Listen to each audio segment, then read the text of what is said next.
Good afternoon and welcome. Welcome to the Town of Highland Beach Town Commission meeting. I've got an echo. Oh, Okay. Miss Allen, come on.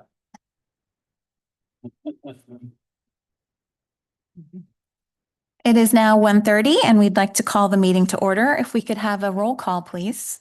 Commissioner Chinovsky, Present. Commissioner Goldberg, Present. Commissioner Peters, Present. Vice Mayor Stern, Present. Mayor Moore, Present. Town Manager Labadie, Present. and Town Attorney Rubin. Present. Thank If we could all rise for the pledge.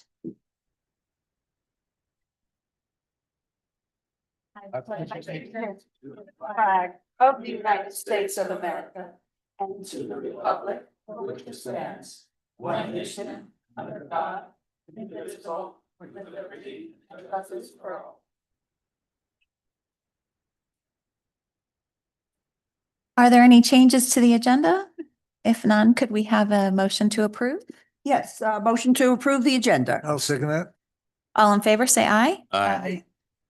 Moving on to presentations, resolution number 2026-001, a resolution of the Town Commission of the Town of Highland Beach, Florida, ratifying the selection, appointments, and term of office of members of the Natural Resources Preservation Advisory Board and providing for an effective date. And we have Mr. Joseph Leffner. If you could please come to the podium, introduce yourself, and a couple of words as to why you're. Sure. Thank you. My name is Joseph Loeffler. I live at 4318 South Ocean Boulevard with my wife. We've owned a home in Highland Beach for the last 25 years, 22 of those years here in Bellito. I have two dogs and everybody sees me walking my dogs, but, and I come from New York, a small seaside community called Ocean Beach, which is on Fire Island. And for 8 years, I was in that government. 4 years as a trustee and 4 years as the mayor. Very similar to Highland Beach. We had our own police department, our own fire department, sewage treatment plant, water plant, and our own environmental issues. And many of those issues were dune preservation and the preservation of the beach, which are difficult situations because you're dealing with, or we were dealing with, the village owned half of the property on the ocean front, and the rest of the property was in private hands. And it's very difficult to spend public funds on private property. And qualifying for federal money is another issue that comes about. We did participate in a Fire Island from Montauk Point to Rockaway preservation project. It was $1 billion. And it's ongoing as we speak. And that was, some of it was installing groins, some of it was just beach nourishment, and a lot of it was culture and doing things. We found some ways to get around some of the issues with the spending the money on private property, such as we got environmental easements from some people. We used all volunteer help to plant the dune grass, which eliminated that cost. So, I mean, there are things that are available. And I'm speaking with the environmental committee. I think that their function is to maybe make you aware of some of the things that are available to the town and the board, and also to gather participation from the people that live in Highland Beach. It's a beautiful community. We're nestled between two areas. They get beach nourishment all of the time. And now we have to deal also with a new county park, which is going to create another issue that we deal with the beach and its nourishment and everything else. So I thought that maybe my input into the board might be of help, and that's why I volunteered. Excellent. Thank you very much. And each of the commissioners are going to say something. Joseph, we welcome you. Your credentials are outstanding. I think you're going to be a wonderful added addition to the group, and we're looking forward to hearing more from you. Thank you. Well, I was so impressed and I thank you. I'm familiar with, I'm a New Yorker and with the area, and we would often boat out there, and we enjoyed it so very much. And so your knowledge, your experience, your background is such a wonderful fit for us here at Highland Beach. So I'm so glad that you're a resident and that you've come forward to serve. Thank you. Yes, another New Yorker. I welcome you, Joseph. And I like Barbara Nessel. She's some great enthusiasm, which I never hear her say that. So That's remarkable. And you're involved with erosion control, beach nourishment, and you can jump right in now and they're the sea oats and everything they're doing that. So I welcome you. Thank you. Thank you. Thank you very much for applying. Very, very well qualified. We appreciate your volunteering and thank you very much. Well, thank Another New you. Yorker, by the way. I'm not a New Yorker, but I am a Bellito person Yes. and I see you all the time. And I had no idea you had this type of experience.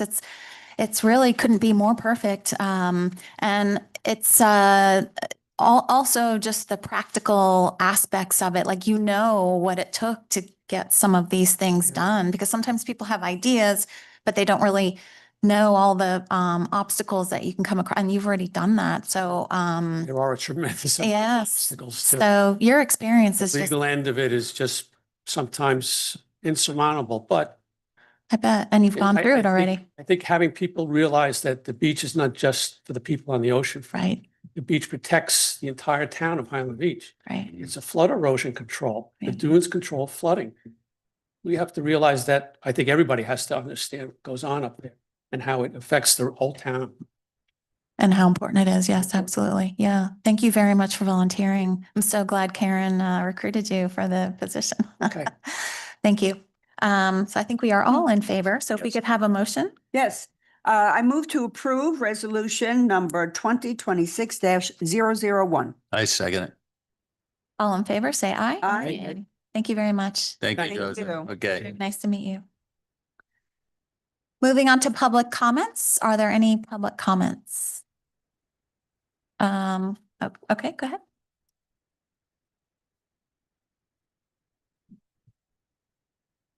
I'm glad to have another member of the board doing this. And I feel like we've been doing our job. State your name and where you Dave- live. Sorry, David Newman, and I live in Highland Beach. The townhouses of Highland Beach. Microphone. Okay. I think it's on. Yeah, it was on. Okay. I brought up this issue before, and I'd like to reiterate. I'm not speaking on behalf of the Environmental Committee, but I'm speaking on my own behalf, which is the Beach Breakers. And it's really, the name is really a misnomer because much of the time, the tractors that go on the beach to clean the beach are not raking. I rarely see a rake down. So they are misleading the town and their clients by using that name. What they're doing is they're putting the tracks on the beach. As I brought this up many times. I did some research and apparently this could be approached if they don't want to do it voluntarily, that is to leave the beach in the same condition they found it in when they came to the beach without the tracks. Hopefully they'll do it voluntarily, but there have been lawsuits in other parts of the country on the theory of visual nuisance. And basically the beach rakers, I'm not saying there's two companies, but one in particular is leaving these unsightly tracks on the beach. And if you're a resident or even if you're a visitor or whatever, and you're at the beach, you pull up your beach chair and you're looking like, it looks like a construction zone. There's no reason why we have this beautiful beach and this condition should continue. Now, the law that I mentioned or the cases that I mentioned involved a New York developer or a property, I guess it was more the property owners than the developer. The property owners were looking down on an empty lot that was full of trash. Now, they brought a lawsuit on the basis of a visual nuisance. Now, if your next door neighbor is playing their saxophone at 3 o'clock in the morning, that's a visual nuisance. Or if there's something really unsightly on that property, well, apparently there was. They brought a lawsuit and they were successful just from looking down at all the trash and all the debris and everything else that was sitting on the property in New York. Well, I think the theory holds true as well in Highland Beach, that these beach rakers cannot leave a visual nuisance, a visual impairment, when it's really very easy to remediate. They can just use a rake when they leave the beach. At least somebody should. And I think some people are considering, I'll say some people, I've discussed this with people, of bringing a class action lawsuit against the beach rakers for this visual nuisance. I see it from my condominium. People that are going to the beach see it when they're walking on the beach or and their beach chairs on the beach. And I think this has gone on for too long. We've talked to them about it and they say, you can't do anything about it. It's the federal land. So too bad. We do whatever we want to do. Some of them are very rude about it as well. So that's just my my desire and my encouragement to the board to consider. I think I've spoken to one of the board members about this, of a statute, a local ordinance that would require them to leave the beach without tracks on the beach. I don't think it's impossible for them to do. And I think with the encouragement from the city, and if they don't do it voluntarily, then an ordinance. In fact, I'm a retired attorney. I could draft the ordinance, and I'm happy to cooperate. So thank you for your interest. Thank you for your comment.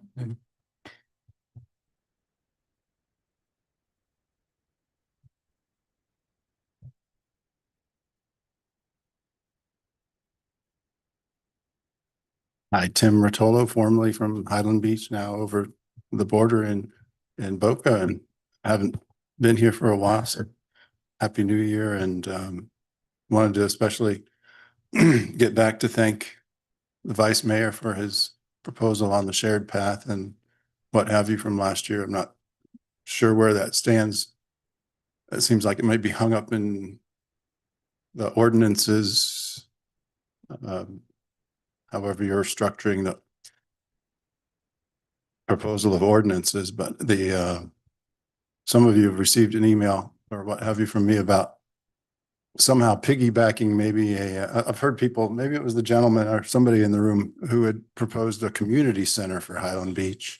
And I talked about possibly piggybacking onto the Docs for Cops thing and putting a community center on the backside of the library there as a part of that, where you could come and play games and maybe have a waterway walk.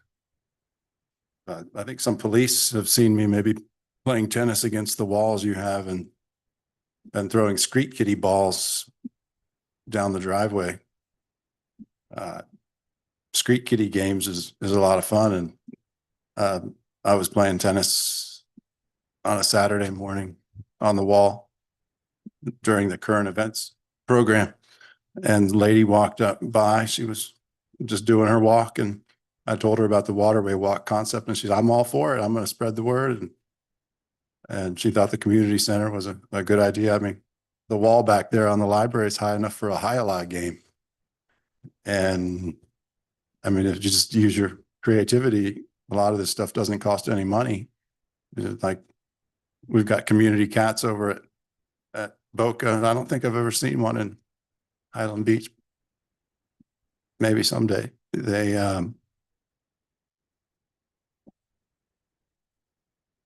There's just all kinds of things that you can do if you use your imagination. Just walk around. I mean, you can walk around the backside of the library right now, and it would be so easy to do, to accomplish those things for a very little amount of money. Thanks so much. Thank you. Any other comments? Moving on to ordinances, ordinance number 2026-001. Second reading, public hearing of an ordinance of the Town Commission of the Town of Highland Beach, Florida, amending Article 7, Administration and Enforcement of Chapter 30, Zoning Code of the Town Code of Ordinances by adopting a new Section 30-124, Reasonable Accommodation Procedure for Certified Recovery Residences, providing for codification, providing for severability, and providing for an effective date. And the first reading of this was January 6th, 2026. Thank you, Mayor. I feel like we've talked about this so many times already. So it's very brief recap. This is a statutory mandate that we're required, all municipalities in the state are required to enact a procedure for the approval of certified recovery residences, which are the residential component for people undergoing substance abuse treatment. So without going into all the details, because I feel like we've discussed them, but if you have any questions, of course, I'll be happy to answer them. But when we adopted it on first reading, I believe it was Commissioner Goldberg wanted some assurance that this was just for residential, the residential component and there would be actually no treatment occurring in these residences. So I did add the language, it's highlighted on the version of the ordinance in your packet, added language to say that certified recovery residences as defined below shall be utilized solely for housing, peer support, and life skills training, and shall not under any circumstances be utilized for clinical substance abuse treatment of any type or level of care, including but not limited to detoxification, inpatient residential treatment, partial hospitalization, or outpatient treatment. So I believe that should address the commission's concerns, but if you have any questions or additional comments, or be happy to answer them or address them. No, that's fine. Okay, The verbiage you added Glad. is excellent. And my concern, as I expressed before, was having this traffic Understood. and not being able to control it if it was so. So it hits the mark. Thank you. All right, you're welcome. Thank you. Any other discussion? Seeing none, if we could have a motion? Yeah. Oh, I'm public sorry. Let hearing. me open it up for public hearing. I'm sorry. Any comments for the public hearing? Okay, seeing none, I am closing the public hearing. So if we could have a motion? Yes. I move to approve ordinance number 2026-001. That's to adopt. Motion to adopt. Second it. Commissioner Goldberg, Yes. Commissioner Peters, Yes. Commissioner Chinatsky, Yes. Vice Mayor Stern. Yes. And Mayor Moore. Yes. Motion carries. Moving on to the consent agenda. Do we have a motion to approve the consent agenda? Yes. I move to approve the agenda. Second that. All in favor, say aye. Aye. Motion carries. Moving on to unfinished business, the Florida Department of Transportation RRR project update. So for most purposes, the project is complete. They're working through punch list items.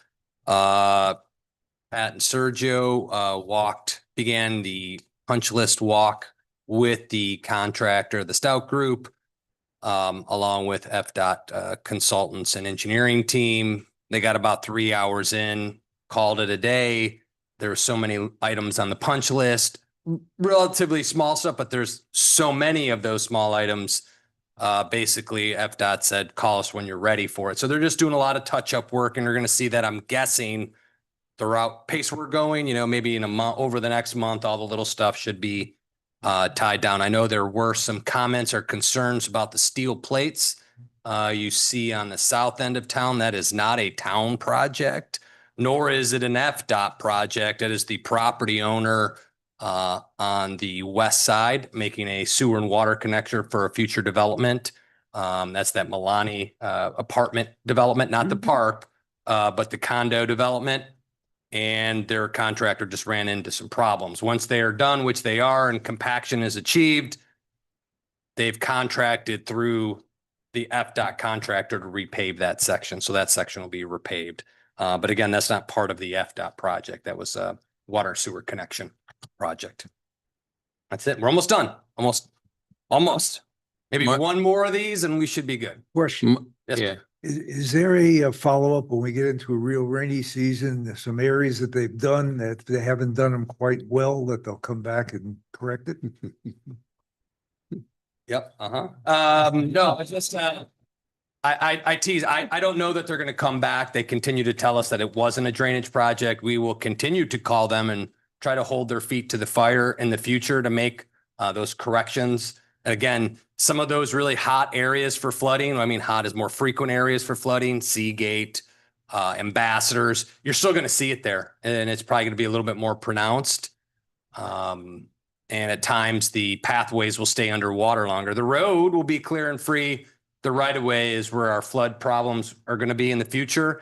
And we'll have to continue to work with FDOT to see if we can't get them to eventually have a secondary project or a solution to that. And that, like I said, we've made a appropriation request collectively to the state to give us some dollars for the embedded crosswalk lighting and to repave the pathway. Some of those areas that need to be repaved need to be slightly elevated.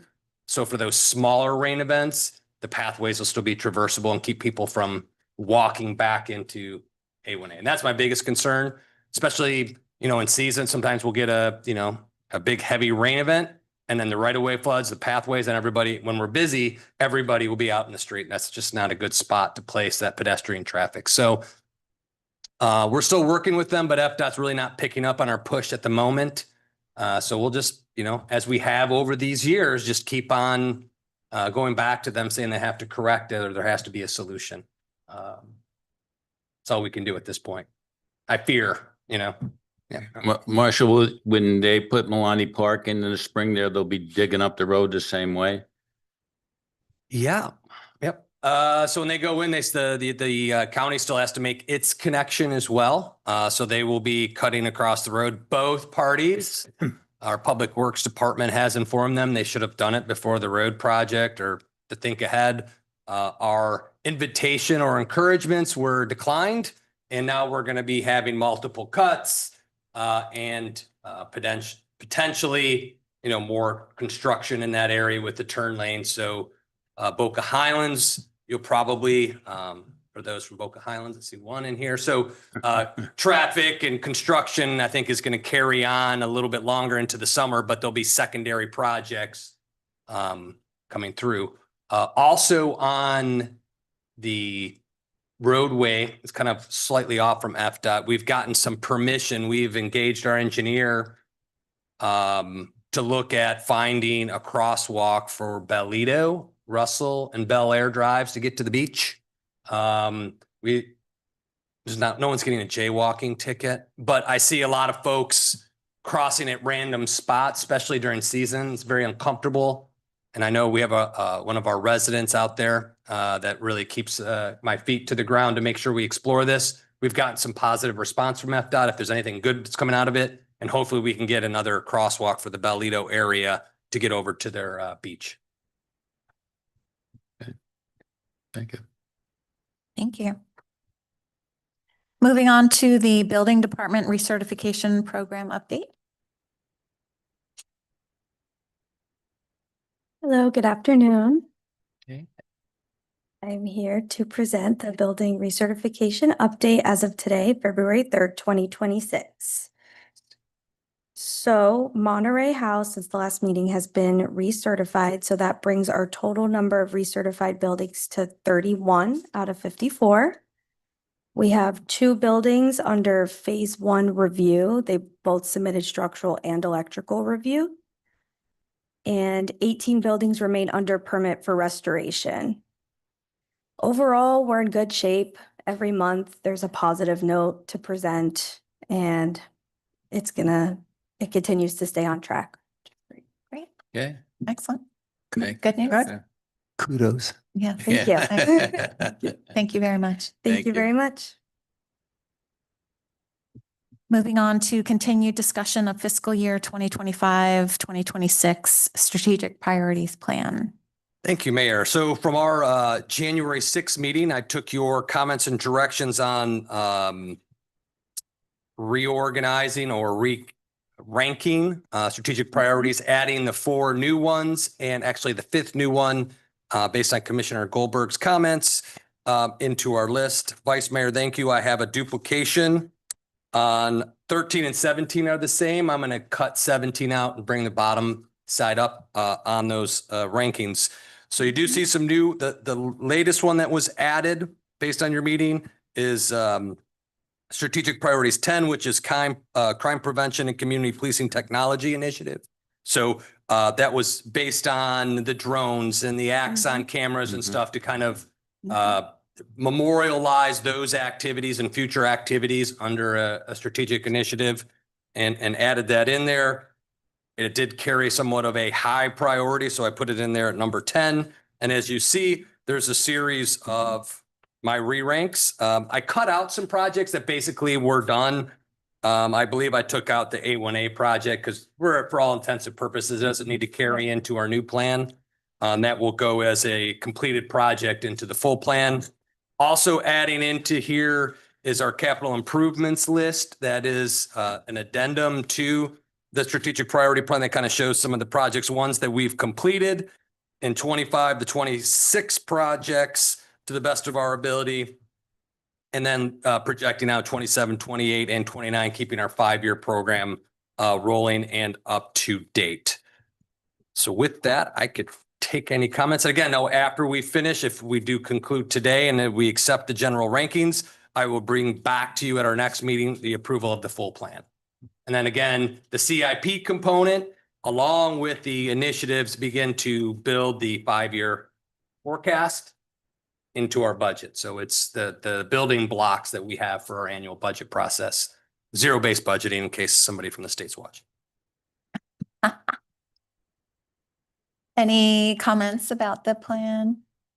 I thought the priorities looked good. I liked how everything, once it got cleaned up, and how all the priorities came out. I agreed with, the order that you had. I don't have much to say about the capital projects. I'm trusting that they're all things that need to be done and, And as we recall, similar to what we did in December with the Belito Bridge project, now for our Belito Bridge resident users, the project starts, next week, Monday. So you'll have a little bit of congestion around the bridge area as our contractor goes and does all the structural work and then fixes the railings and the paving and things of that nature.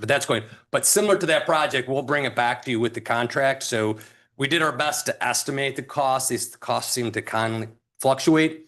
So in this year's current active budget, we really don't have all of the capital projects accounted for. I said we would bring those larger scale, the fire annex, the police reconstruction, the marine dock. You will authorize those final amounts with the contracts. And if we need to move reserves over to cover in the current fiscal year, some of them, we may not get to all of them, and then it would carry over to the next. But in that similar process, you see what we're aiming for. Once we get actual numbers, we'll bring it back for authorization for the budget amendment to move those dollars. and then just a question about the bridge project. Is there going to be traffic? Are there going to be traffic people there? Is there, Nope, you have to use a little thing. I was kidding. No, there'll be, we have an MOT. Somebody will be out there flagging, directing traffic. Okay. At times, you might, we'll try to keep it out of the rush hour, morning, evening, school time stuff. But in the middle of the day, there may be moments where you have to wait. We can't have flag. We may have to shut the whole bridge for a moment or two. We've invited FDOT to see how traffic control works. So hopefully they'll get an idea how the best way to do that. But there'll be a little bit of interruption, but it shouldn't be too bad. Most of the work's underneath, but sometimes we have to access it. And then we take the railings off at times. So, because you get new railings on the side. that'll be nice. Instead of the styrofoam, Right. that goes away. So we get some real landscape pillars in there and stuff. That'd It'd be nice. So I had a question with regard to 5, the marine docking. Yes. In the progress report, you indicated there was a 1-year delay in the project to allow for securing the annual find grant. Yes. So when we got into this project, our engineers ran into some delays. They had indicated that this would be an individual permit process. We've then found ourselves in the general category of permitting process, which is a lengthier public notice. And then as we moved through it, what we find to be a de minimis impact to endangered seagrass. We didn't know that they were going to slow and restart the whole process as we had to do a secondary seagrass survey. We've looked at redoing that. So we met on Monday. I don't have an update yet from Skender. I don't see Major O to give an update on how that went. But the delay was we had to have things in for the fine grant. We got the appropriation. Representative Gossett-Simon out there, thank you. The fine grant's for like $1 million. So we didn't want to lose that. But in order to do that, we had to have permits in hand and we couldn't do it. So we had to delay for a whole year in that fine process, which we're finding we actually need because of the seagrass impacts and the South Florida Water Management District delays on that. We believe, and we've gotten some indication working through Washington that the Army Corps of Engineers will follow the lead. But we're really pushing that. We've made shifts and changes. So now we're talking a couple hundred square feet of shadowing impact to seagrass, that it's de minimis. The use is for public safety.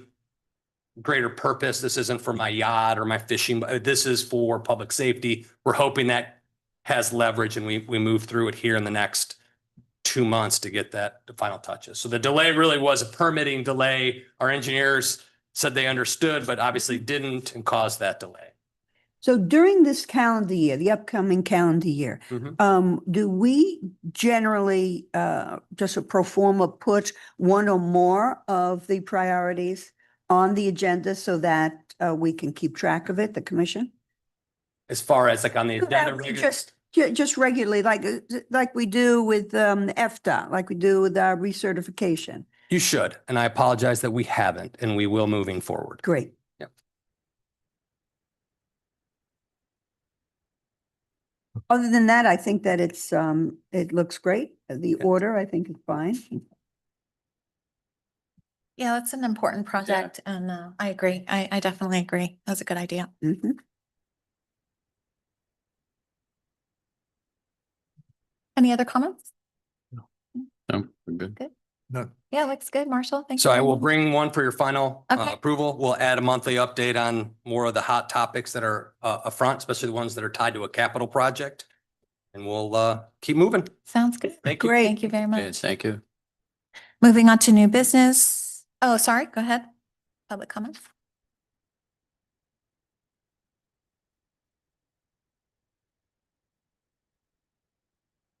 Thanks, Ms. Mayor.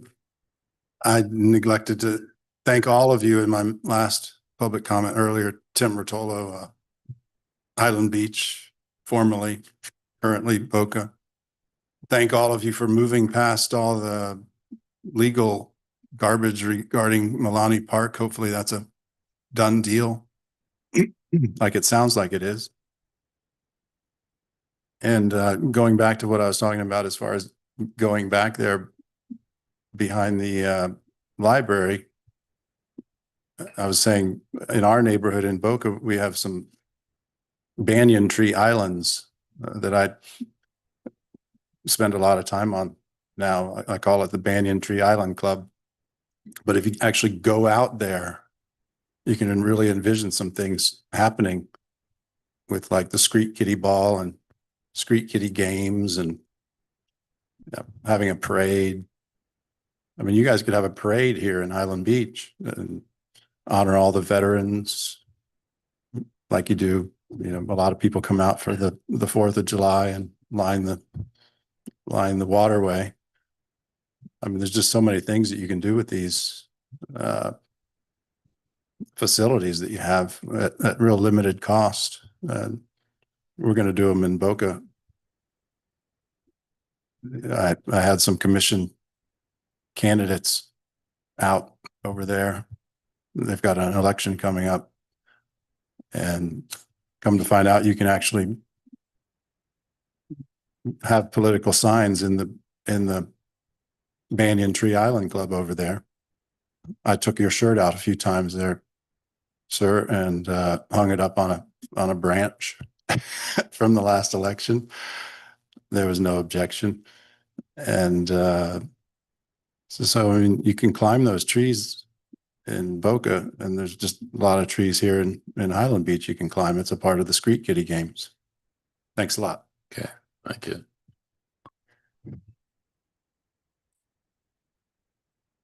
Moving on. Oh, another comment. Oh, I'm sorry. Go ahead. Thank you. Thank you very much. Still David Newman. And one issue that's come up for us, and I don't know if it's affected the people here, but the intersection of Linton and A1A has been on and off, especially late in the afternoons, but sometimes in the mornings, has been a traffic jam. And I've spoken with, I called the Delray Beach Police because I know it's on the Delray Beach side of A1A. And they referred me to another entity. And I spoke with people, I think it was the road departments. And I spoke with someone, and my suggestion, at least for the temporary suggestion, a very simple suggestion, is to make the right turn. There's 2 lanes going we're talking about the intersection of Linton and A1A. And I don't know if any of you have been stuck at that intersection before. We've been stuck at it sometimes 15, 20 minutes. And if you have to be somewhere, it's very frustrating. And it's not necessary because you have two lanes. One lane goes straight, the left lane turns left. But they stop the traffic on A1A going south. So in that right-hand lane could be turning, that right-hand lane that stopped or going straight could also be turning left because there's 3 lanes on the bridge. And so you'd have almost twice as much traffic going through at the same time. And I made the suggestion to the highway department, and they thought it was a good idea. They were going to take it up. All it takes is a left turn arrow, left turn with caution or something from the right lane, and the traffic will cut that weight in half or eliminate it altogether. I don't know what influence you have with this. Is there? And I talked to someone in Highland Beach, and they said, that's not our problem. That's in Delray Beach. I said, well, it is your problem because you're a official of the city of Highland Beach, and it's affecting the people of Highland Beach primarily. So it's an issue for us. And so, can you address that issue? Is that out of your range of We can concern? look into it. I'm not sure. We can look into it. You can- Thank you for the comment. Okay, thank you. Any other comments?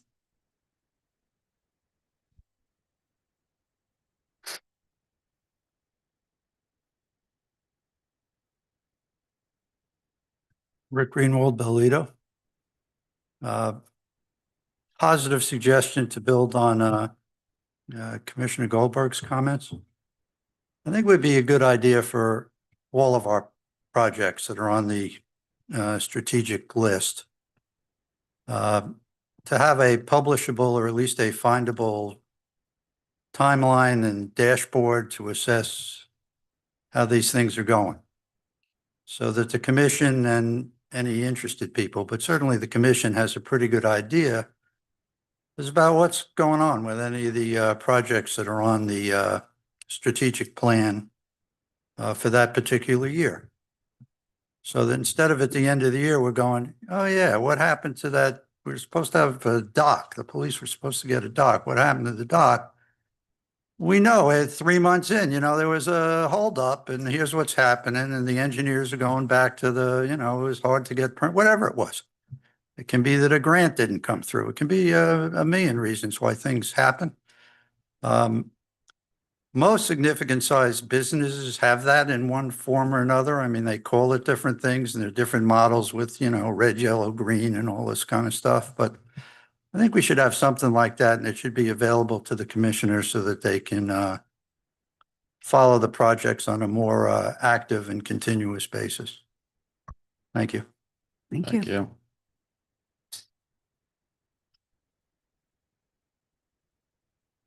Any other comments?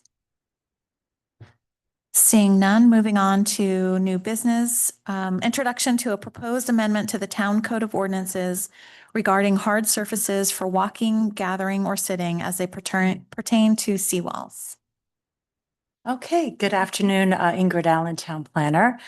So on page 47 of your packets, I provided you a summary as to how this item came before you today. And I'm going to go over that briefly. On August 14th of 2025, the Planning Board made a motion to propose to the Town Commission an amendment to Section 30-66C1A of the Town Code. That section is actually provided at the bottom of page 47 in your packets to allow hard surfaces past the property line to a dock and to put forth Greg Bobby as the sponsor of the amendment. Now, what brought on this motion was there was a special exception that was approved by the Planning Board at this August 14th meeting. That special exception included the installation of a 105-foot or linear foot seawall and seawall cap. It also included the approval of a boat lift as well as a dock for the property located at 2564 South Ocean Boulevard. Let me go ahead and share my screen. I provided you some illustrations on page 66 and on page 57 of your packets. Let me just pull this up. Mhm. Just going to go over those, much easier way to understand all this. There we go. Okay, so, here you have the property at 2564 South Ocean Boulevard. As I mentioned, this is what was approved by the planning board. When you look at this detail, you'll see that the property line is right here. And this new seawall is located right here. So it's about 3 feet, 5 inches from the property line. When you read section 30-66C1A, and I'll go ahead and read it into the record, it says when a hard surfaces abut a waterway, canal, or lake, such hard surfaces may encroach up to the property line or the seawall abutting the water, whichever is further landward. And it says you have to have adequate drainage. So for this particular property, it's the property line that's further landward. This is, by the way, the Intracoastal Waterway, right? So what does that mean? That means you can't have a hard surface past the property line. Mhm. So as you can see, there is a seawall cap here that was approved. This edge of the seawall cap is 2 feet from the property line. Now, when the planning board approved this special exception, they also approved a condition, which I note in the staff report or in the memorandum. And that condition was that sod or artificial turf shall be placed, again, from the property line here to the seawall cap. Now, that recommendation, or I should say that condition, was recommended by staff really as a proactive step. Again, given the way section 30-66C1A is written, we don't have anything in our code that says you can put artificial turf there or sod, which is why staff recommended the condition. I also provide here an existing conditions. This was part of the plan set that was approved by the planning board. Just to give you a little bit of perspective, the existing condition is that there's this riprap. So riprap is basically big rocks, right? And on the plans, the applicant put that they're going to remove the existing riprap, and there's no existing seawall there.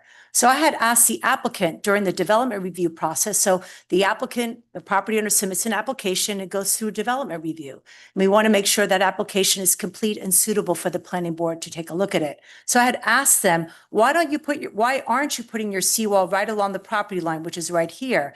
And I put in your memorandum that the applicant indicated that the proposed seawall location is, and I quote, consistent with pre-existing hurricane damage rock wall. Now, that said, our code does not regulate the location of a seawall or seawall cap as it relates to the property line. We don't have a regulation that says the seawall must be along the property line, or let's say within 5 feet of the property line. We don't have any type of regulation like that. Now, I also have here some other seawall scenarios that we have in the town. This is just to give the commission a little bit of perspective of what kind of seawall layouts we have. This one on the top here is 4203 Tranquility.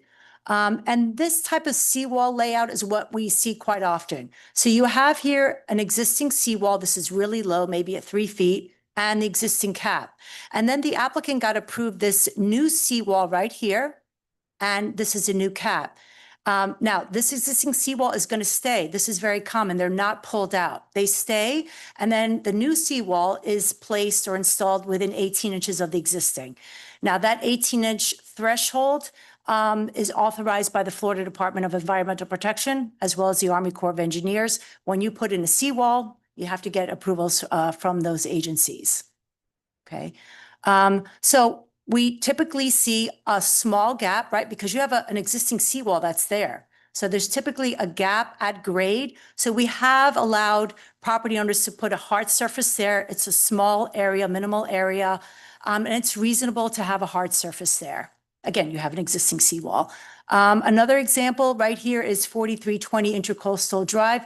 Here's the Intracoastal Waterway here. This is an interesting example. You have an existing seawall here, and this existing seawall is actually on the property. It's inside the property line on the property itself. And then here the applicant got approved a new seawall, which is right here, this vertical pile, and this is a new seawall cap. Here's the property line. You could see that a portion of that cap is on the property, and then the remaining part of the cap is outside the property. So again, this is just some examples of, again, what we typically see.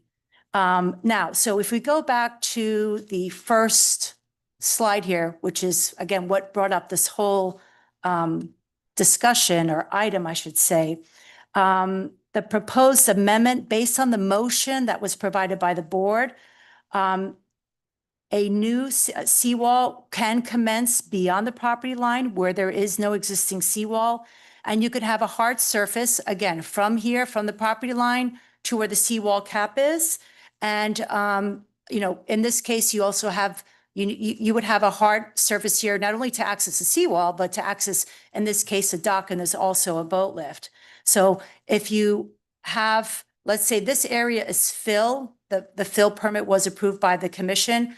If this area fill is going to be a paved area with pavers, you can possibly have a continuation of that rear paved surface, again, beyond the property line. So I just want to be sure that's clear to the commission. Now, on page 47 of your packets, I did put a little note that board member Bobby suggests in his narrative. The narrative is on page 49 and on page 69, that he wanted to widen the scope of the board motion.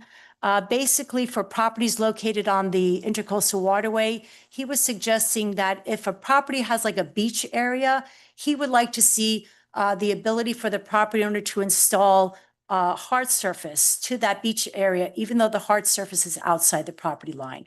So I'll let Mr. Bobby address that directly with the commission. I'll go ahead and give him the floor, and if the commission has any questions afterwards, I'll be glad to address any questions. Thanks, Ingrid. Greg Bobby, 109 Bellito Drive, and on the planning board. This topic wins the award for the most amount of paper and words versus the amount of complexity in the topic. This is kind of silliness. But the point we're trying to address here, whether it's a beach or a seawall or whatever, is pretty simple. If a property line goes here and a seawall is here, why would we want to allow a resident to have a walking path to the edge of the property line, and then we have a gap of grass, and then we have their dock? It seems a little bit nonsensical. And the issue is this, whichever is further landward wording in our regulations. So the proposal is simply to let the planning board look at this a little closer and see if we can just clean up this language to make it so if someone does have a seawall that goes a little bit beyond their property line, they actually can have a walking path that goes all the way to their dock. It's not just for aesthetics, it's a little bit for safety as well. If you're using a cart or anything to bring something heavy to your boat, it's hard to do it on a hard surface and then go into a soft surface and then go back onto a hard surface again. So there is a safety issue to it as well. Yes, if someone is on the Intercoastal and they have sort of a beach entry, it'd be nice if they could have a walkway path at least to get to the point where there are some stairs or something. I just gave that to Ingrid as an example of there could be other things besides seawalls. But we don't need to make this more complex than it is. Greg, now when you say you're just talking about the pathway being hard surface, you're not talking about the whole area being hard surface. Correct. Just have some sort of, at the very minimum, we talked about having some sort of walking path so you could actually transition from the end of your property to wherever the dock and seawall is safely. Certainly makes sense. Yeah, You know, certainly. And in looking at this, preparing for today, I was really very perplexed by this, you know, the technicality of all this until I read your memo, which very clearly sets it out. Thanks. Thank you for that. But yes, it seems that for an everyday use, being able to remove whatever you need to do, get on and off a boat, you really need that. Makes sense. And just for my own clarification, when your seawall is within your property line, there's no issue, right? No issue at all. So it's really almost, I read it as it was like almost an oversight, because now I don't know that it was as common practice to put seawalls on top of seawalls, right? Like that's kind of a newer thing. So maybe that's why it was overlooked, because we didn't have this extension. So yeah, to me, it seems like it was an oversight, and let's just fix it. Yeah, I And think we're I'm in just getting all favor. caught up in the words and see Right. if we can clean up the words and make it Yeah. so people can have a. And I think it's appropriate to have the planning board take a shot at it. I think that makes Yeah. a lot of sense. And yeah, I'm in favor. Is the material of this hard surface, is there anything about erosion or environmental that we need to be concerned with? I mean, again, it's not your private property. This is extending out to the seawall. You Well, I said guess that it was still to would me. technically, it would be property, I guess that's a question for Len. Who technically owns the property if you have a property line and then you have a seawall and a dock that the Army Corps of Engineers gave you approval to do in the intercoastal, and there's this little piece of property in between, does that technically extend your property line, or is that just property owned by the county? What is it? What would it be? It's a good question. I don't think it automatically extends your property. I think your property line is your property line, but they do authorize construction within the right of way, the canal right of way or the intercoastal. I think it would still be part of the waterway itself, but since they're authorizing the construction of the seawalls seaward of the existing seawalls, I mean, I don't believe it'll be any issue, but I don't think it automatically extends the property. Now, from a practical standpoint, it does because you get more property to use for, but There's a situation like this in Boca Raton on the intercoastal. As you get down towards Fifth Avenue, there's actually a property there that has what's called an easement from where the property line ends. And it's about 20 feet until where their seawall begins. And they're allowed to do whatever they want in that easement, but technically the state could take it away from them at any point if they wanted. Well, what about the oversight? You said they can do whatever they want. Is there, who would have oversight over that, what you're doing? The municipality, Boca or in our situation, Highland Beach, we'd still have the purview to review it. The planning board would look at it and say, does it meet the ordinance? And Ingrid would be very detailed, call it out. We'd have the ability to authorize it, and then to get a building permit, building code applies. Does is the private owner, responsible for that going forward? I mean, it's not deeded that way. you know, that's what I was thinking in my mind. It's a very interesting question. And it's almost like maybe there should be an easement to allow the property owner to use it. And then if from a liability, and I always appreciate your perspective on this.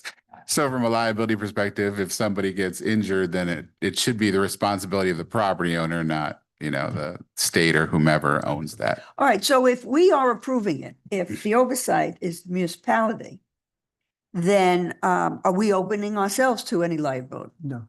It's a permitting function. Generally, we're immune from permitting functions. It wouldn't necessarily be a liability for us, for the town, but I mean, it could be a liability issue with the property owner and the state, because you're talking about property that's beyond the property line. I just don't think the state's going to Greg. do it in wholesale. I think you're going to see feet, a couple of feet. I don't think you're going to see the state going, you can go 15 feet out and they're going to, if you acquiesce the property to the property owner, or you could make that claim or an adverse possession claim over time. After 20 years. Yeah. Should there be, should there know be about it, they get- any language inserted as to any obligation of the property owner to maintain it in any way, or to the defects, or what if it breaks apart? What if And it's good. I mean, look, I think as part of the ordinance, I think that's an excellent point that the onus for maintenance would be on the property owner, of course, because who else would maintain it? Nobody. Hey, Len. Yes. For those of us that have been out in the waterway, look over the last couple of years, looking at the deterioration of seawalls, I think the planning board did a fabulous job in this, because this is one of the more creative situations they would run into. But as far as what they've done and how they've done it, I think they did a fabulous job in this, Greg. And he's kudos to the planning board for doing this. But I can't see any reason that we wouldn't move forward with it. Because this is, as you look at the deterioration taking place now in the intercoastal, I mean, this is really a super way to handle it. I think you did a great job. I have a question. It makes a lot of sense. My question is there a limitation on how wide the path can be in relation to,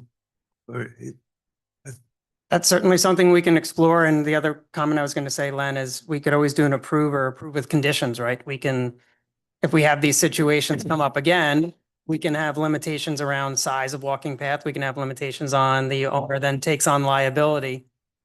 Right, as because the conditions. you're absolutely right, because the structures are special exceptions, so you can always impose conditions. So, right, I guess it could be on a case by case for the planning board, how wide the walkway would be, whether, what would be appropriate for that particular property. The big word that I think he used was safety. This was not a cosmetic change. This was definitely done because of safety. And I think that was, to me, that's the number one priority right now. Well, it also seems to be really a convenience to me, convenience to the homeowner, that they don't have to dig their cart out of the grass to get it back up on the private property. Exactly right. And I guess each side of the walkway would be porous, so you wouldn't have to worry about that situation. Yeah, no matter what, there would still be the same regulations regarding maintaining water on your property. Right. So how would we edit this to accommodate what we're talking about here? Well, I think, this has all been helpful. I think in drafting the ordinance, we're going to have to sort of work through some of these concepts of, the maintenance, concepts of the walkway, all that kind of stuff. But I think it's good to let the planning board take a look at it. You're the appropriate group and that'd be excellent. Thank you for doing I that. think Marshall, yeah. Oh, go ahead, Marshall. Are we talking access or hard surface? That's it. We're talking about a hard surface path to get. To provide But access. it's just access, because I could just see. Are we okay with that? I'm not one way or another. I just want to know that if we say access and then somebody says, I'm just going to send the whole patio up to the seawall. That's right. Are we not? Something Or are we saying no? Well, I think that's what you're gonna look at, right? Like You're saying getting with- some sort of. Yeah, I think that's something It's an ambiguous term, access, I just. What? I mean, I would like access to be, my entire, Well, that's why Greg, the exposed. that's why Greg said to get the pathway width down to And we very much welcome commission input. yeah. You have it. I think the most important thing is, there's always the two debates, right? Quality of life versus safety. Right. The safety issue definitely needs to be addressed. And if it's a quality of life thing and we want to say, no, it's just going to be a walking path or some sort of path where you can safely traverse to your dock, that's fine too. But that at least has to get addressed.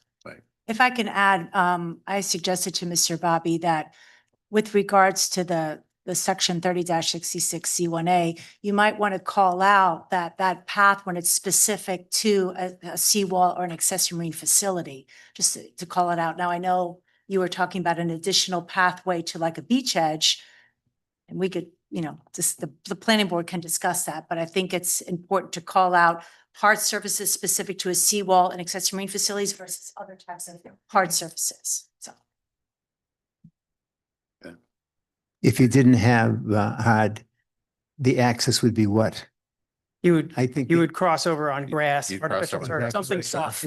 something softer, which during rain, I mean, we know what happens with the soft surface, so it makes more sense from a safety point of view to have a hard surface. There was a question on erosion that I don't think was answered. Judith, did you have that question? Were you asking about erosion? Someone had brought up erosion. I brought Of that erosion. hard Okay. surface, of that hard surface? I think we've seen what erosion has taken place in the entire intercoastal, so we know that's a problem. Yeah, as long as there's a seawall in place, that should maintain correct the erosion anyway. No, I was referring to this platform, Oh, okay, not the seawall itself. understood. Okay. Comment, public comment, you want to come on in?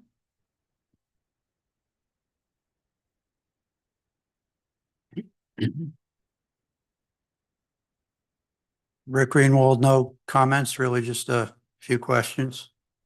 Glad that the planning board is considering this, but first question is, this only pertains to the intracoastal waterway and does not apply to houses on canals? Is that correct? I would think it would apply to Yeah, all I would- waterways. Yeah, no, it applied to You're- everybody. You're Applies to- looking at all water, yeah, and Okay. Greg's shaking his We head, have the yes. same situation in the canals. Yeah, Okay, second question.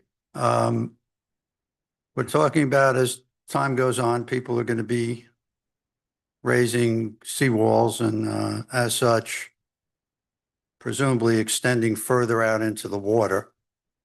Today, we talked about 18 inches. Last time I was here at a preliminary meeting, there was talk about 3 feet.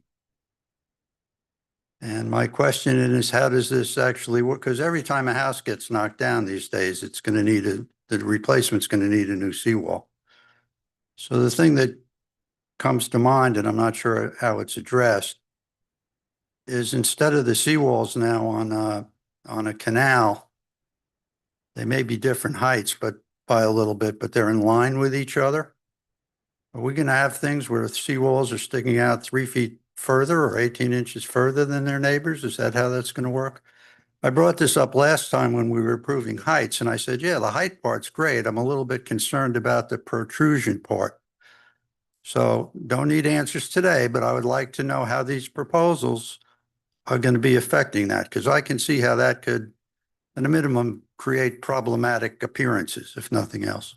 According to the Army Corps of Engineers, they would say, how do you prepare for the rising tides over the next 10 years? Well, obviously, I mean, you can replace seawalls. It's less expensive and easier to build over them and build a new one outside of them as opposed to digging it up. I mean, someone's digging up riprap, you can dig up seawalls. It's more expensive. It's got other, I'm not making judgments about any of this. I'm just trying to clarify when we pass rules what they're going to mean for the future. Again, for me, it doesn't matter, but it will as time goes on.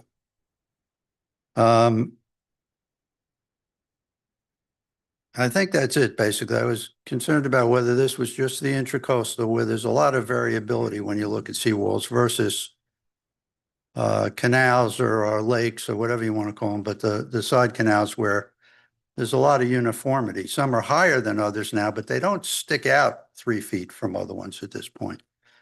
So that's something that I think needs to be addressed. Obviously, we want to have safe pathways. People can think more about whether it should be a fixed 6-foot path, an 8-foot path, the whole backyard, whatever.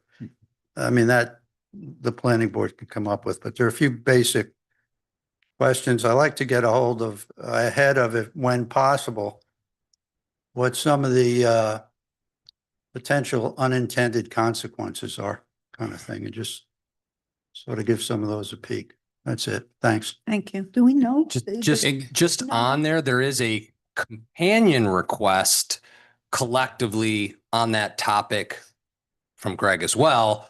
But we've told him we can't be more restrictive until 2027. So Mr. Bobby had asked that same question. How do we begin to control that outward movement over time? And we, in a sense, collapse the size of the canals, or as you suggest, it's kind of a choppy haphazard, and then you're going to have wave problems and all sorts of trash collection points. But we can't do anything at the moment under statute, so we'd have to wait till 27. But that is queued up. So Isn't that 18 inches of a state and Army Corps of Engineer rules? So Yes. but at what point in time does 18 inches, Right, 18 keep on it, feet, a right. foot, 3 feet? I got to catch up with my neighbors, and then I actually know you're pushing it out. So, but it's a longer term issue, but something that we should probably be concerned about. Do we take aerial shots? I know I have a lake house, and if I build my seawall out further or change it, they come and they take pictures every year. Do The we? county does flyovers every couple of years. All right. Have to- You do have those aerials and you can kind of trace them back, even on the property appraiser or on Google, on both, actually. But Ingrid, isn't it a one time you can do that 18 inches in front of an existing seawall? I don't think you can then do it again. That's a good question. So we'll have to get the answer to that as well. Okay. Right. Right, because we're now in the second gen, but there will be a time where there's a third generation. Hey, I Ingrid. mean, I won't be here likely, but Ingrid, one of my concerns is the Army Corps is getting further and further behind right now. It's taking longer and longer.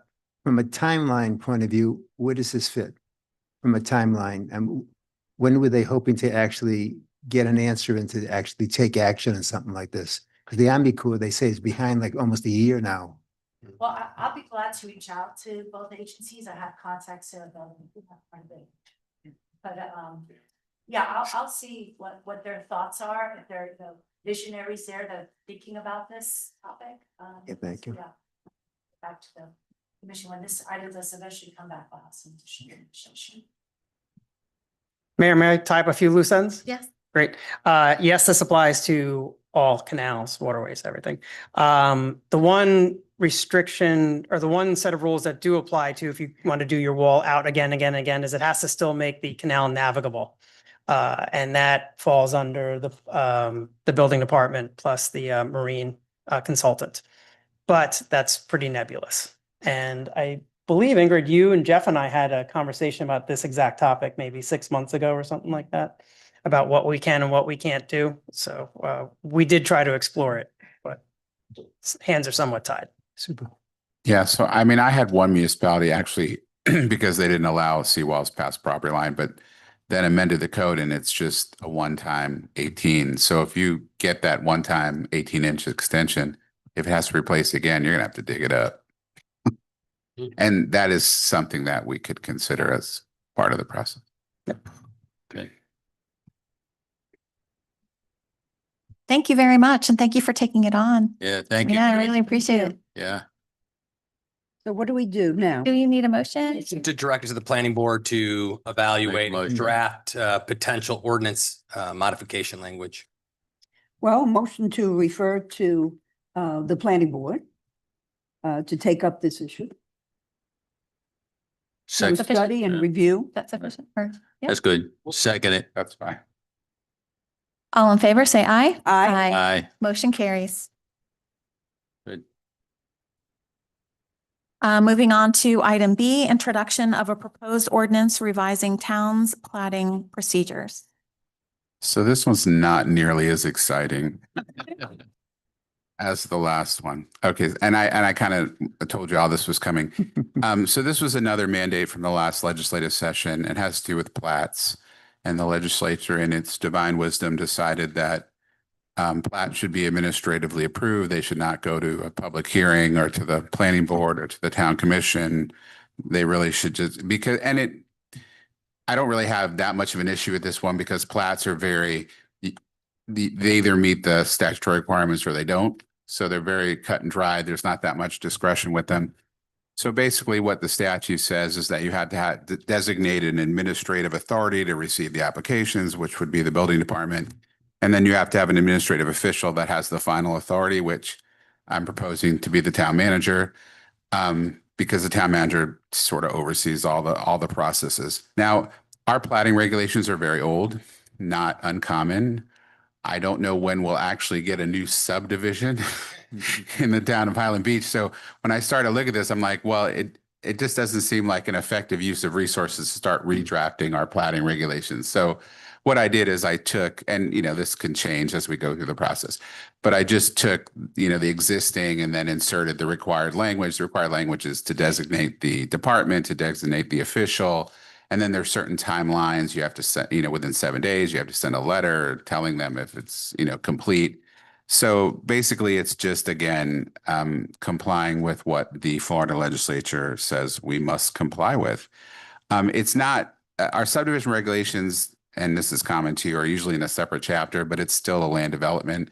So I still think this should go to the planning board to review before it comes back to the town commission. But there's really not much to it. It's really taking the commission out of the approval process and just really putting it back with staff. That's the gist of it. I agree to put it before the planning board. Is there any other discussion about it? Yep. If so, do we need a motion to? Yeah. You didn't say motions. Move to refer this matter to the planning board. Second it. All in favor, say aye. Aye. Aye. Motion carries. Moving on to town commission comment. Oh, I'm sorry. Go ahead. Sure.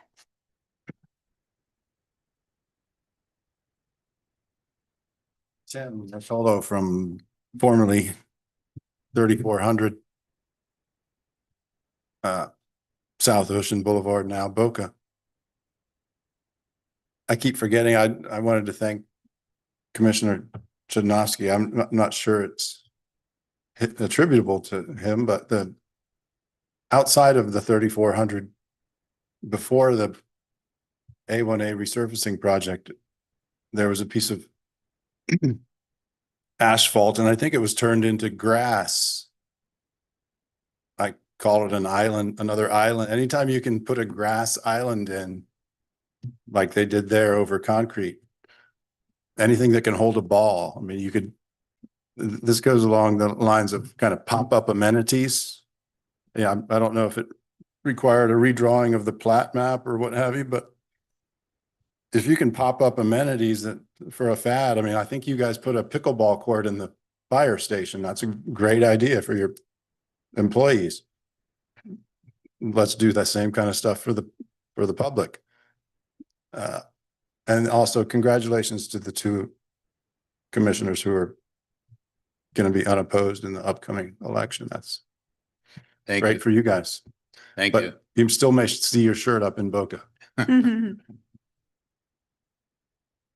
Moving on to town commission comments, Commissioner Shibnowski. Any comments? Yeah, I do have a comment. Residents have approached me, Marshall, with the mangrove removal next to Tuscana. And I'm not sure if there's been a statement made about it, but because of the mangroves being removed, we have property between ourselves, the Coronado, and Casarina. So our loyal residents are saying, gee, if they removed it down there, okay, then we have property that could possibly be sold to a developer, okay, and actually remove those mangroves. And I said, I don't think it's that easy, but I will bring it up to our town people and see what the answer is. So people are asking, how come they were able to remove the mangroves? Okay, yeah. So Golden City, all this information, their permits on the website. So it's all there. We put out notifications. So we've been trying to do our best through the channels we have to communicate to the public. Mr. Swerdlow that owns the property has owned it for some time, went through that process. It's a very arduous process, I have to admit. And he got permission to clear smaller than what he wanted amount of mangroves. In exchange, he has to mitigate that. So he bought what they call mitigation credits from the FPL Mitigation Bank. Why would we let him do it? Because he's not authorized to do anything else. Under state law, we are preempted from stopping anyone once they've secured their state and federal permits to clear mangroves. They can go ahead and do it. There's nothing we can do. We cannot stop them. It's all on the state. Now, what happens next? Those all require local approvals. Whatever type of development needs to go through the planning board. A seawall has to go through the same process that anybody else's seawall. And all that fill is Chapter 14 fill permit, none of which he's submitted for or expressed any interest to move forward in the near future. So my hunch, and this is just mine, not anybody else's, that he probably cleared it to sell it, would be my guess, and let somebody else go through the process. But he's already mitigated for those impacts. Now to Coronado, if it's truly your property, not a county, because some of the county owns pockets and the state owns pockets of these mangroves that kind of look like they're your property. If you want to go through that process to procure a permit to remove a certain amount of mangroves, you do have to mitigate it somewhere else, either buying somewhere else and putting it into conservation easement or buying these credits that some of these larger utility companies have created, or they call mitigation banks. So you could go and buy acre for acre, square foot for square foot for your impacts. If you're interested, we prefer to preserve some of the mangroves. It's really good for the intracoastal, but if you so choose, that right does exist for Coronado and or Casarina. Yeah, Commissioner Chudnovsky is not in favor, but we have some.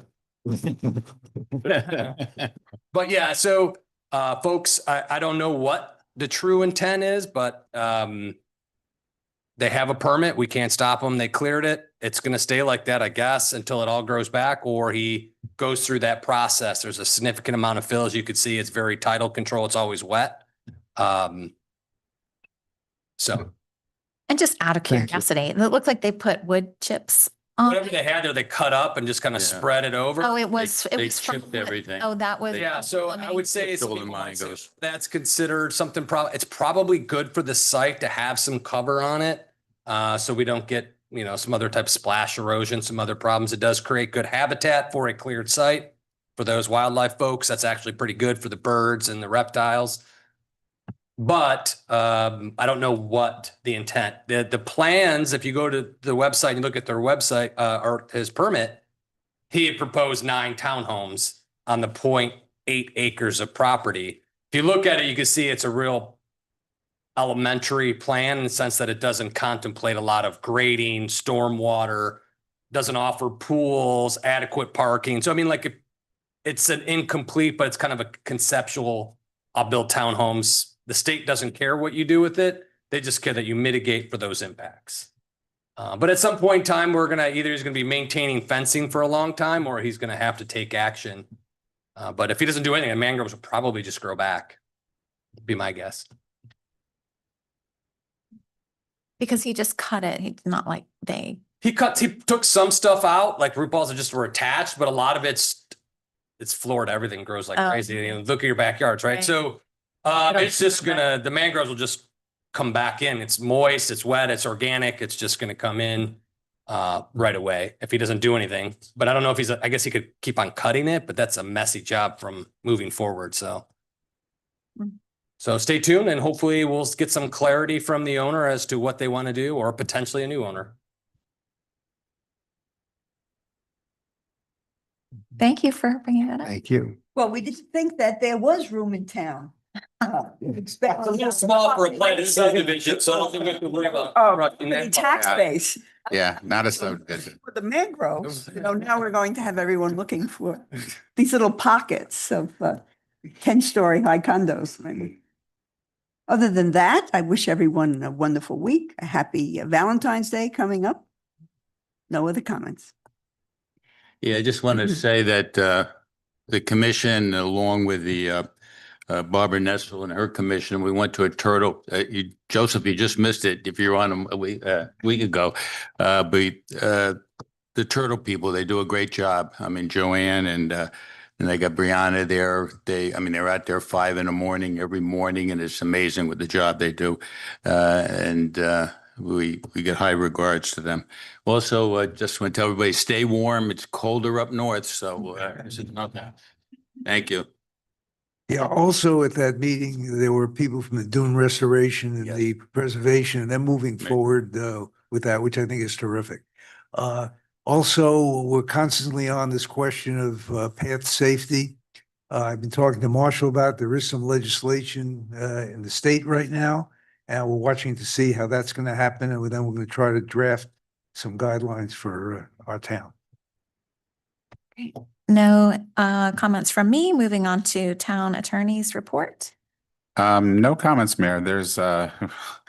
I was just looking through some of the proposed legislation for this session, and there's a lot more preemptions coming down the road. I mean, we don't know at this point whether they'll pass or not, but a lot more land development restrictions, et cetera. But, we'll see how it plays out during the session. But that's it. Thank you, Mayor. Town manager's report. I would concur. It's pretty wild. Like their whole job is to just preempt local governments, which is closest to the people to get the results. It seems is odd to me. Like insane. I get it. There's some bad municipalities out there, but the volume on every possible topic is just Really? breathtaking. It really, I've never seen anything like it or read anything about it either. A quick thank you to one of our residents, Martin Berman, stopped by just to say how wonderful the town is for our public safety, made a donation to our police department. A wonderful gentleman that lives in town, has lived here for like 20 years. He's so happy just to come by and say, this place is awesome. I thought I'd share it with you for your leadership. He was really excited that he's been here all this time. Of course, he's a Detroiter, so that maybe draws a connection a little bit that he wanted to say hi, but Nice. very complimentary to the town, the staff, the public safety, the beauty. So I just wanted to thank him. It's good to get a refreshing stop visit like that. Lastly, in front of you, Susie gave you the first quarter report that you put together. I thought you did a great job, kind of giving you a snapshot. We're tracking well on everything. I also sent it to I got 2 FAB members. Check your email, send it to you as well, so you can have a copy of everything. Just to kind of keep everybody up. First quarter, we're moving along. Accounting's on point. Getting into the audit. Susie's rolling all that stuff together for our audit again. So we're moving financially totally sound on plan. So everything's going great. Excellent, excellent. Moving on to announcements, board vacancies. We have one vacancy for a 3-year term for the Code Enforcement Board. And we have one vacancy for the Natural Resources Preservation Advisory Board for an unexpired term ending April 2027. Upcoming meetings and events, February 12th at 9:30 in the morning. We have a planning board regular meeting. The town hall will be closed in observance of President's Day on February 16th. On February 17th, we have the Wine and Light Bites Dune event hosted by the Natural Resources Preservation Advisory Board. And that's at the Highland Beach Library from 6 p.m. to 8 p.m. And the cost for that is $35 per person. On February 19th at noon, we have a luncheon for the advisory boards. March 3rd is our next town commission meeting at 1:30 in the afternoon. There are no board action reports, and with that. Mayor Moore? Yeah. Just for the record, the February 12th planning board meeting was canceled. Oh, okay. Sorry. That's right. And can we tell our residents how they might pay for, where would they make payment for the February 17th event? So you can make a reservation this is handled by the advisory board. While we are providing a backstop and some resources to it, it's the Natural Resource Advisory Board is putting this event on, continuing their quest for educating on dunes. So you can bring the payment with you to said event, or Lois or any of the team members at the library are accepting those payments as well. I can have today's last day to RSVP. And there's a link. There's a link to the invite on the town website, so you can look at the invitation.